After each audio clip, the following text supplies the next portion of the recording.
Hi hello welcome to my channel smiles and smiles. అందరూ ఎలా ఉన్నారు?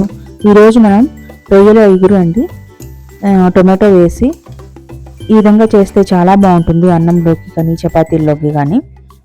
ఒకసారి చేసే విధానాన్ని చూద్దాం రండి. నేను ఇక్కడ 1 kg రొయ్యలు తీసుకున్నానండి. ఒలిచిన తర్వాత 1 kg ఉన్నాయి.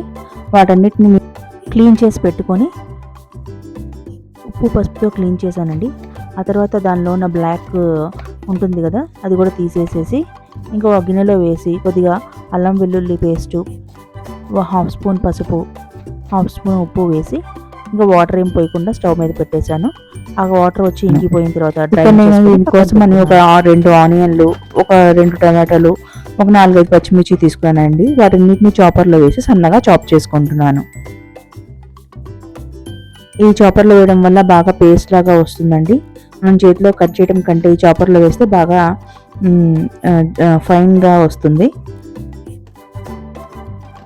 సో ఈ చాపర్లో వేసి కంప్లీట్ అయిన తర్వాత నేను ఒక పెద్ద ప్యాన్ తీసుకున్నాను. దానిలో ఒక 2 స్పూన్స్ ఆయిల్ వేసాను. ఆయిల్ వేసి అది బాగా హీట్ ఎక్కిన తర్వాత చాప్ చేసి పెట్టుకున్న ఆనియన్, పచ్చిమిర్చి వేసి అది లైట్గా గోల్డెన్ షేడ్లో వచ్చే వరకు వేయిస్తూ ఉన్నాను. ఇలా వచ్చిన తర్వాత ఒక 2 స్పూన్స్ అల్లం వెల్లుల్లి పేస్ట్ వేయండి. అది వేసి అల్లం వెల్లుల్లి పేస్ట్ బాగా పచ్చివాసన పోయేంత వరకు ఆయిల్లో బాగా వేగనివ్వండి. ఈ టైంలో కొద్దిగా ఒక 1 స్పూన్ సాల్టు అనే 1/2 స్పూన్ పసుపు వేయండి. అది మిక్స్ చేసి ఒక మూత పెట్టి 2 మినిట్స్ వేగనివ్వండి.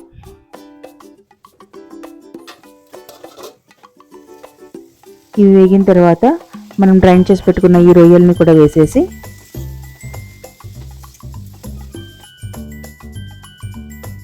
కొద్దిగా వేగనివ్వండి. ఈ టైంలో ఒక 1 స్పూన్ గరం మసాలా వేయండి. మిక్స్ చేసేసి ఒక 2 మినిట్స్ వేగనివ్వండి.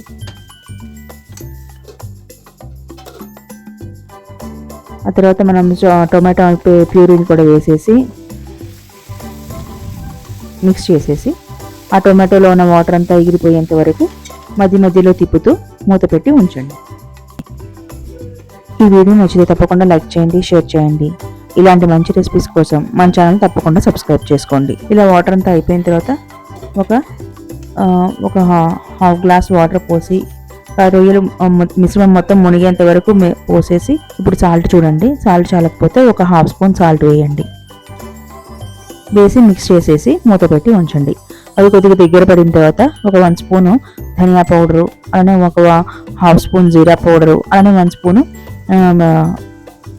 పెప్పర్ పౌడరు, ఇవన్నీ మిక్స్ చేసి వేసేసి ఇంకా మిశ్రమం అంతా బాగా దగ్గర పడిన తర్వాత ఫైన్గా కొత్తిమీర వేసేసి చాప్ చేసి కొత్తిమీర వేసేయండి.